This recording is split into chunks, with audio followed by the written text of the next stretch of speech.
Hey guys, it's Christy Gillum. I'm here to talk to you about how to complete your homestead exemption application.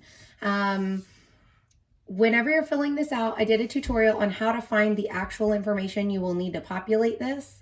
So if you need that information, go there. Otherwise, we're going to address everything here. You've got the appraisal district's name. This is going to be McLennan County Appraisal District if you're in fact in McLennan County. Quick disclaimer. This is me, your realtor, telling you how to fill this out, not your tax professional. So if you have one of them that you'd rather consult, get after it. That is great. I'm just going to give you the information I know, okay?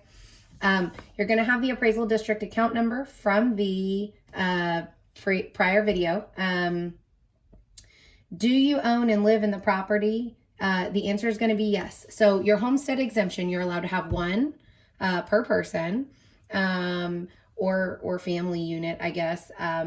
And you must be living in and occupying this home as your primary residence in order to qualify. So if you actually want to get the exemption, the answer on this is yes. Also, you're going to complete this year's date, not last year, not when you bought the house, this year's date, okay? As you go down here, obviously, we're definitely going to check the general residence homestead exemption.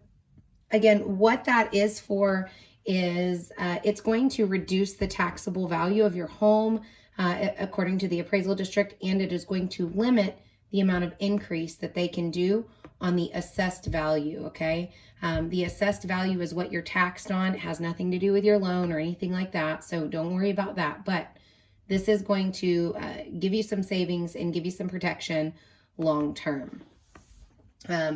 If you qualify for any of these other exemptions, like the disabled persons or over 65, any of these other ones, there are different forms for that, and you may be required to notarize something on that. If you don't have a connection with a notary, just let me know. I can help you out.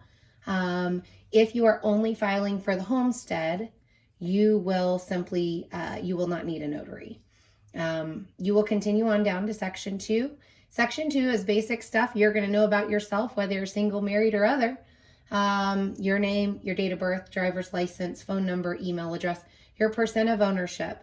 If you're like most people, the bank owns most of your property, but that's not what they're asking here. Is basically this is who is in control of the mortgage, of the escrow, so this is going to be you at 100%.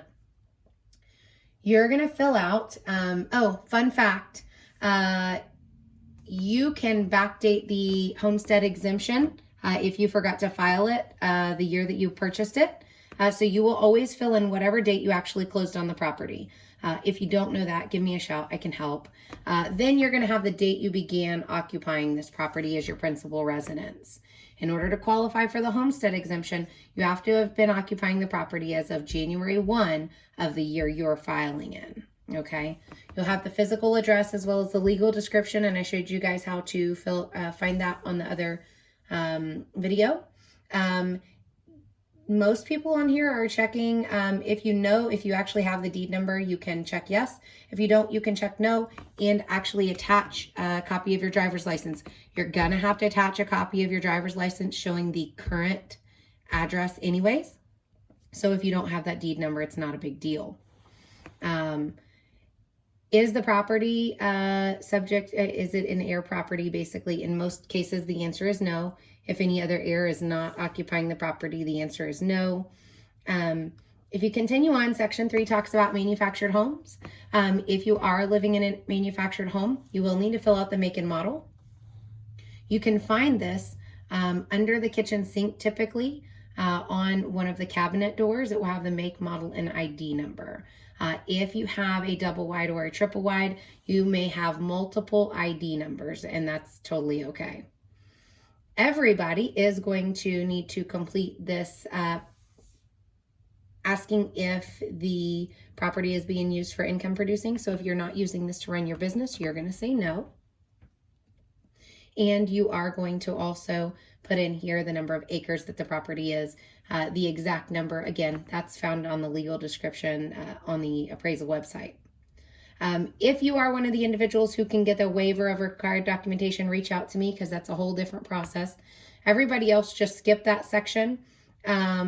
This will ask if you are claiming any other homestead exemptions, or if you have any other property in Texas. So list that if you do. If this is your only property, you don't have to put anything in there. You'll just complete section 6 that says that you're not lying. You're going to fill out your name, title will be owner on this. You'll sign here, date here, and page 3 is simply kind of more instructional. It talks about some of the other exemptions that are available. This does indicate on here that this is due by April 30th. Again, April 30th is the deadline. Please don't wait till the last minute to do this. If you have any questions while you're completing this, give me a call, give me a text, drop me an email, however I can help. 254-715-8070. Thanks so much, you guys. I hope you're having a fantastic new year.